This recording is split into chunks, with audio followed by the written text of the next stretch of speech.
Hi friends, welcome to Indian Recipes Tamil.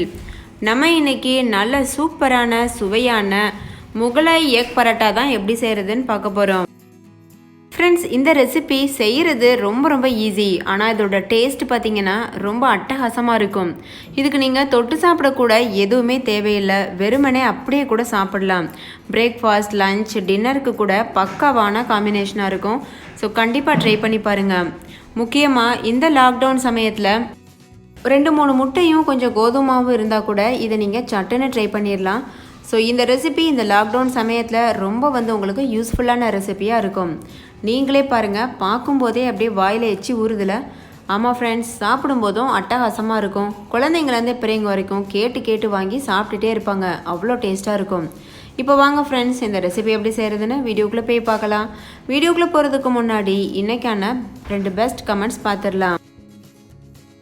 First comment, Venkatesan Pushpa அப்படின்ற sister நம்ம gulab jamun recipe upload பண்ணியிருந்தோம்ல, ரவை வச்சு, அதில் கமெண்ட் பண்ணியிருக்காங்க. ஹாய் அக்கா, அப்லோட் பண்ண குலாப் ஜாமுன் ரெசிபி நான் ட்ரை பண்ணேன். எங்கள் வீட்டில் எல்லாரும் பாராட்டினாங்க. இன்னும் அதிகமாக ரெசிபி அப்லோட் பண்ணுங்கன்னு எழுதியிருக்கீங்க. ரொம்ப நன்றி சிஸ்டர் உங்களுக்கு. 2வது கமெண்ட், ரம்யா விஜி அப்படின்ற சிஸ்டர் எழுதியிருக்காங்க. ரவா புட்டிங் அப்லோட் பண்ணோம்ல, அதில் கமெண்ட் பண்ணியிருக்காங்க. டுடே நான் ட்ரை பண்ணேன் சிஸ், செம்மையாக வந்துச்சு, தேங்க்யூ சிஸ்ன்னு எழுதியிருக்கீங்க. ரொம்ப நன்றி சிஸ்டர் உங்களுக்கும். ஃப்ரெண்ட்ஸ், நீங்களும் இந்த 2 ரெசிபியும் மிஸ் பண்ணியிருந்தீங்கன்னா இந்த வீடியோக்கு கீழே இருக்க டிஸ்கிரிப்ஷன் பாக்ஸில் லிங்க் இருக்குது. நீங்கள் போய்ட்டு செக் பண்ணி பாருங்கள். உங்களுக்கும் ரொம்ப பிடிக்கும். கூடவே ஃப்ரெண்ட்ஸ், உங்களுக்கு நான் சொல்லியிருக்க இன்க்ரீடியன்ஸில் ஏதாவது குழப்பமாக இருந்ததுன்னா டிஸ்கிரிப்ஷன் பாக்ஸில் தெளிவாக எழுதியிருக்கேன். நீங்கள் அதை பார்த்து கூட இந்த ரெசிபியை ட்ரை பண்ணலாம். இப்போ வாங்க இந்த முகல் எக் பரோட்டா எப்படி செய்கிறதுன்னு பார்க்கலாம். ஃபஸ்ட்டு இந்த ரெசிபி பண்ணுறதுக்கு நம்ம மாவு பிசையணும். அதுக்கு ஒரு மிக்சிங் பவுலில் 1 கப் அளவு கோதுமை மாவு சேர்த்துக்கோங்க. நீங்கள் இதை மைதா மாவில் கூட பண்ணலாம். 1/4 ஸ்பூன் அளவு மஞ்சள் தூள், 1/4 ஸ்பூன் அளவு உப்பு, இது 2த்தையும் சேர்த்துட்டு ஒரு தடவை நல்லா மிக்ஸ் பண்ணி விட்டுருங்க. மஞ்சள் தூள் முற்றிலும் ஆப்ஷனல். உங்களுக்கு விருப்பம் இல்லைன்னா நீங்கள் ஸ்கிப் பண்ணிக்கிறலாம். மஞ்சள் தூள் எதுக்காக சேர்க்குறோன்னா நம்மளுடைய பரோட்டாக்கு நல்ல ஒரு கலர் கொடுக்கும். அதுக்காக பொதுவாக இந்த ரெசிபி மைதாவில் தான் பண்ணுவாங்க. நான் இன்றைக்கி கொஞ்சம் ஹெல்த்தியாக இருக்கட்டுமேனு கோதுமை மாவில் ப்ரிப்பேர் பண்ணி காமிச்சிருக்கேன். இது கூட 2 டேபிள் ஸ்பூன் அளவு சூடான நெய் சேர்த்துக்கோங்க. நெய் சேர்த்துட்டு உடனே இதை நல்லா இது போல் கிளறி விடுங்க. இது போல் நல்லா சுட நெய் சேர்த்து பிசைகிறதுனால நம்மளுடைய பரோட்டா நல்லா சாஃப்டாக 3 விரலில் பிச்சா கூட அப்படியே பூ போல் வர்றதளவுக்கு நல்லா சாஃப்டாக இருக்கும். அதுக்காக கண்டிப்பாக சூடான நெய் சேர்க்கணும். ஆனால் கலக்கும்போது கொஞ்சம் கவனமாக இருக்கணும் ஃப்ரெண்ட்ஸ். ஏன்னா சூடாக நெய் சேர்த்துருக்கோம், நம்ம கையில் கலக்கக்கூடாது. கரண்டி வச்சு கலக்கிட்டு வெதுவெதுப்பான சூட்டுக்கு நெய் வந்ததுக்கப்புறமா கை வச்சு நல்லா இது போல் பிசறி விடுங்க. இந்த நெய் நம்மளுடைய எல்லா மாவுலையுமே படுறதளவுக்கு நீங்கள் பிசையணும். அப்போ தான் நல்லா சாஃப்டான பரோட்டா கிடைக்கும். ஸோ கை வச்சுட்டு இது போல் நல்லா பிசைஞ்சு கொடுங்க. நல்லா பிசைஞ்சதுக்கப்புறமா கையில் இது போல் அழுத்தி பிடிச்சிங்கன்னா அது ஒரு கொலக்கட்டை மாதிரி ஃபார்ம் ஆகணும். அப்படி ஃபார்ம் ஆகலை, ரொம்ப உதிரியாக இருக்குன்னா உங்களுடைய மாவுக்கு நெய் பத்தலைன்னு அர்த்தம். ஸோ 1 ஸ்பூன் அளவு நெய் சேர்த்து பிசைஞ்சிட்டு பிடிச்சு பார்க்கணும். இப்போ நான் கரெக்டான அளவு நெய் சேர்த்துருக்கிறதுனால மாவு பிடிக்கும்போது கரெக்டாக வந்திருக்கு. இப்போ நான் தேவையான அளவு தண்ணி ஊற்றி பிசைய ஆரம்பிக்கிறேன். அதனால் ஃப்ரெண்ட்ஸ், இந்த ரெசிபிக்கு நெய் ரொம்ப முக்கியம். அப்போ தான் உங்களுக்கு சாஃப்டான மேல் மாவு கிடைக்கும். இப்போ தேவையான அளவு தண்ணி ஊற்றி நல்லா பிசைஞ்சுக்கோங்க.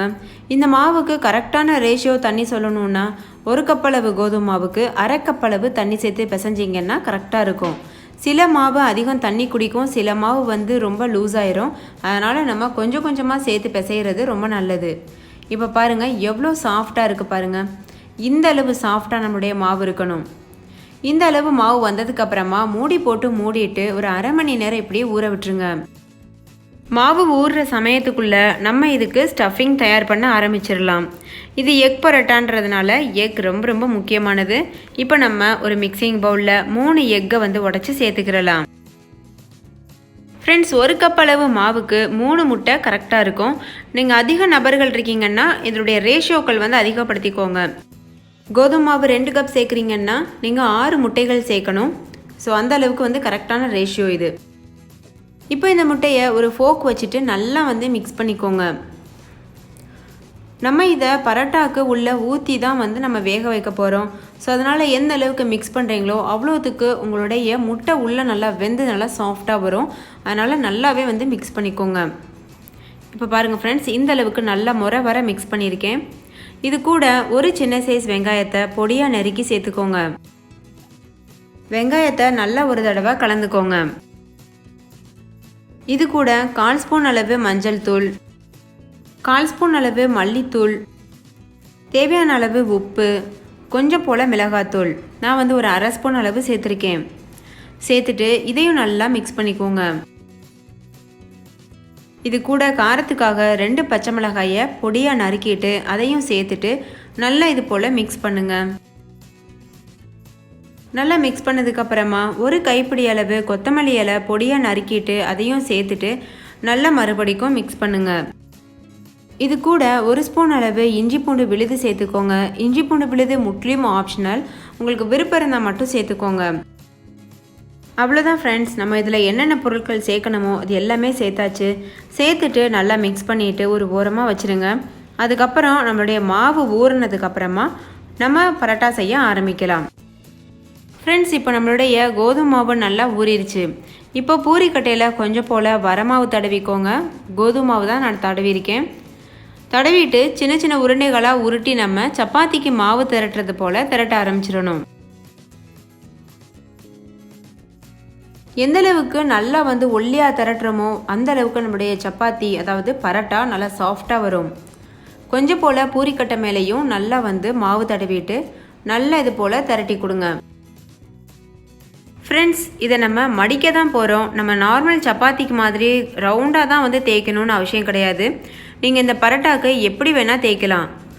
ஷேப் வந்து இதுக்கு முக்கியம் இல்லை. ஏன்னா நம்ம இதை வந்து 4 பக்கம் மடித்து விடுவோம். அதனால் அந்த ஷேப்லாம் வந்து மாறிட்டு நல்ல ஒரு ஸ்கொயர் ஷேப்புக்கு நம்மளுக்கு கிடைக்கும். அதனால் ஷேப்பு பற்றி கவலைப்படாமல் எப்படி வேணால் திரட்டுங்க.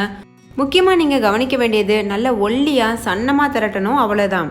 எந்தளவுக்கு சன்னமாக திரட்டுறீங்களோ அந்தளவுக்கு கரெக்டாக இருக்கும். இப்போ பாருங்கள், இந்த மாதிரி இது போல் தான் நம்ம மடிக்க போகிறோம். நான் வந்து ஒரு தடவை உங்களுக்கு மடித்து காமிக்கிறேன். இதுக்கப்புறம் நம்ம இதுக்குள்ளே வந்து மாவு ஊற்றி, அதாவது நம்ம ஸ்டஃபிங் தயார் பண்ணி வச்சுருக்கோம்ல முட்டை, அந்த முட்டை கலவையை ஊற்றி தான் மடிக்க போகிறோம். ஸோ உங்களுக்கு வந்து காமிக்கணுன்றதுக்காக ஒரு சின்ன ஒரு எக்ஸாம்பிளுக்காக நான் காமிச்சிருக்கேன். இது போல் தான் மடிக்கணும். ஸோ இப்போ நம்ம வந்து ஸ்டஃபிங் உள்ளே வந்து நிரப்பிடலாம். அதுக்கு முன்னாடி சுற்றிலும் கொஞ்சம் போல் தண்ணி தொட்டு தடவிடுங்க. தண்ணி எதுக்காக தடவுறோன்னா, நம்ம வந்து ஸ்டஃபிங் வச்சுட்டு மடிப்போம்ல, அப்போ நல்லா ஒட்டிக்கிறணும். ஏன்னா நம்ம முட்டையை வேக வச்சு சேர்த்தா கூட அது அப்படியே இருக்கும். முட்டையை பச்சையாக அப்படியே வந்து தண்ணி மாதிரி இருக்கும்போதே ஊற்ற போகிறோம். அதனால் அது வெளியில் வந்துடக்கூடாது இல்லை, அதுக்காக நம்ம இது போல் தண்ணி தொட்டு தடவிக்கிறோம். அப்போ நீங்கள் நல்லா 4 பக்கம் மடிக்கும்போது அது தானாகவே நல்லா பசை போட்ட மாதிரி ஒட்டிக்கிறோம். அதுக்காக தான் தண்ணி தடவுறோம். ஸோ அவ்வளோதான் ஃப்ரெண்ட்ஸ், தண்ணி நல்லா தடவியாச்சு. இதில் நம்ம செய்து வச்சுருக்க முட்டை கலவையை ஊற்றிடலாம். ஒரு 2 ஸ்பூன் அளவு மட்டும் ஊற்றுங்க, ரொம்ப வேண்டாம்.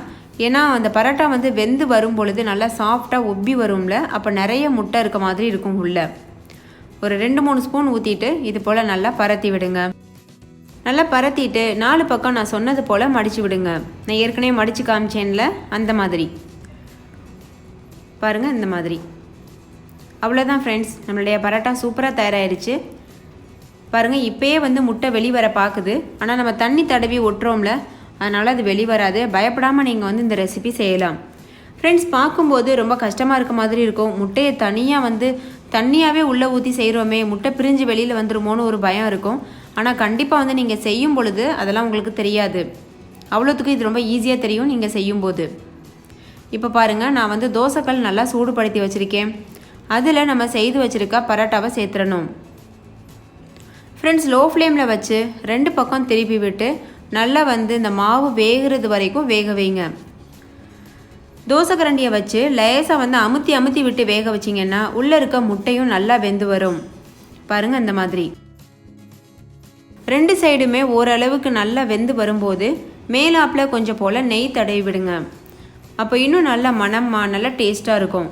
நீங்கள் நெய்க்கு பதிலாக எண்ணெய் கூட தடவலாம்.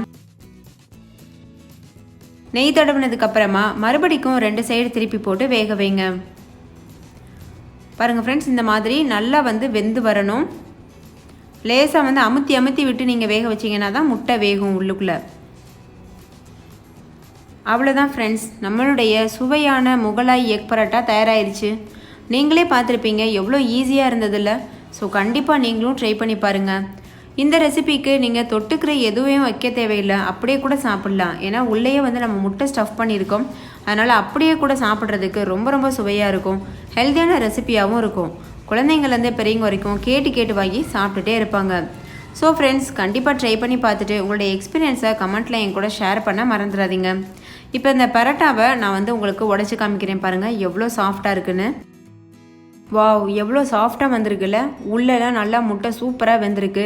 வெளியில் இருக்கக்கூடிய மாவு லேயர் லேயராக ரொம்ப அட்டகாசமாக இருக்குது. ஸோ கண்டிப்பாக நீங்களும் நான் சொன்ன டிப்ஸ் அண்ட் ட்ரிக்ஸ்லாம் ஃபாலோ பண்ணி செய்து பாருங்கள். உங்களுக்கும் பெர்ஃபெக்டான ரெசிபி கிடைக்கும். ஓகே ஃப்ரெண்ட்ஸ், இன்னொரு சூப்பரான ரெசிபியோட நான் உங்களை சந்திக்கிறேன். அதுக்கு முன்னாடி நம்ம சேனல் இந்தியன் ரெசிபீஸ் தமிழை சப்ஸ்கிரைப் செய்யாத நண்பர்கள் சப்ஸ்கிரைப் செய்துக்கோங்க. தேங்க்யூ, பாய்.